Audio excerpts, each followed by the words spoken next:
So, you know what's happened to me personally, my experience with this Rings of Power awfulness is I've thought more and more about the Hobbit movies.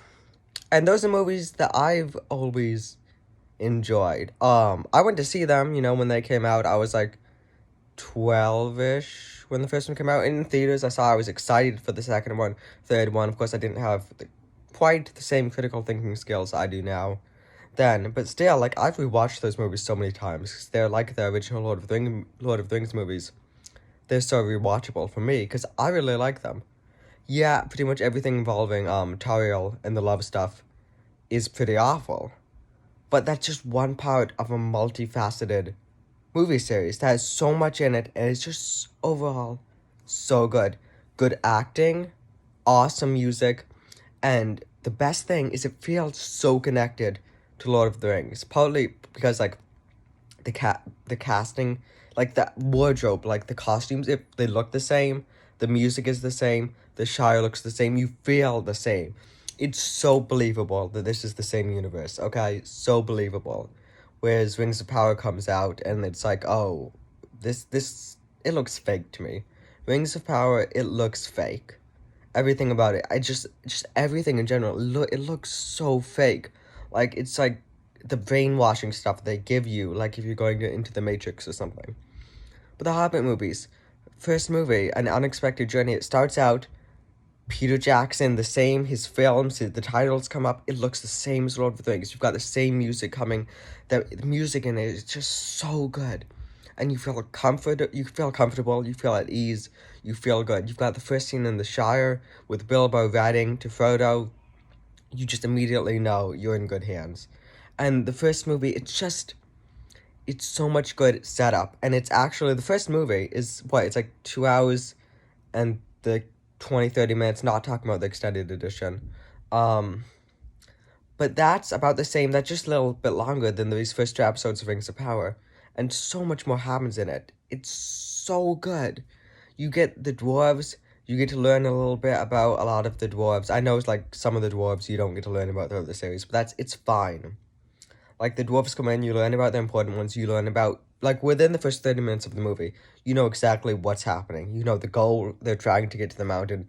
It's very clear. I understood what's going to be happening in these movies, what the objective is. You understand about the characters, you empathize and feel with the characters with these dwarves that have lost their home. And then they tried to go back and retake it, and they lost it again. You empathize with them, you got Gandalf, a familiar face, and it's just great. The first movie is awesome. You've got the orcs, you've got the trolls. The trolls, the Troll King, he was way over the top, but it was fine. I liked it, it was funny. When, like, he was like, what are you going to do now? When he's rising up in front of them. And then Gandalf, like, cuts his neck, and he's like, well, that'll do it, before he falls. Like, it's over the top, but it's fine.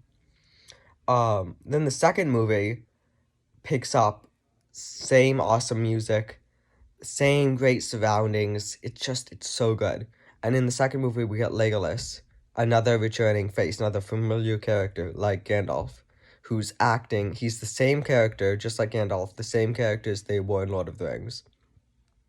And we get Thranduil, who's the highlight of the movie for me, because he's just, Lee Pace, he's so underrated as an actor. I believe he is my favorite actor, okay? It used to be Tom Hiddleston, but then Tom Hiddleston came out and said a bunch of really odd stuff. But, Lee Pace, his projection, like his voice and the clarity of it, his ambiance, you believe that he is the king of these elves. And it's amazing. There's no comparison to him and, like, what we got from Gil-galad. Or Celebrimbor, okay? Not Celebrimbor, yeah. The Artificer guy. I'm mixing up two names with the C's, but the point is, Lee Pace, phenomenal as Thranduil. Every second, he's just chewing up the scenery. He is so good. Every minute he's in of that movie is so good. We get the scene with the barrels, the orcs attack. I love that scene. It's shot so well. There's so much creativity there. And then the end of the movie, we've got the dwarves getting to the destination. And then the dragon, the cliffhanger ending with the dragon leaving. And then the third movie is the great conclusion that wraps everything up so nicely. We've got the big climactic battle, which Battle of the Five Armies, the name for the third movie. The most of it is just this one big battle that feels really earned, and it's just awesome. And Thranduil, again, so good in it. He is that scene with him on his elk when he cuts all the heads off. It's so good. My point is, the Hobbit movies, for me, they're up there with the Lord of the Rings movies. They're on the same tier for me. I get other people don't like them quite as much, but I really enjoy them, especially compared the contrast between them and Rings of Power. There's no comparison. So if you haven't seen them, go see them, and just maybe think back. They're pretty good movies.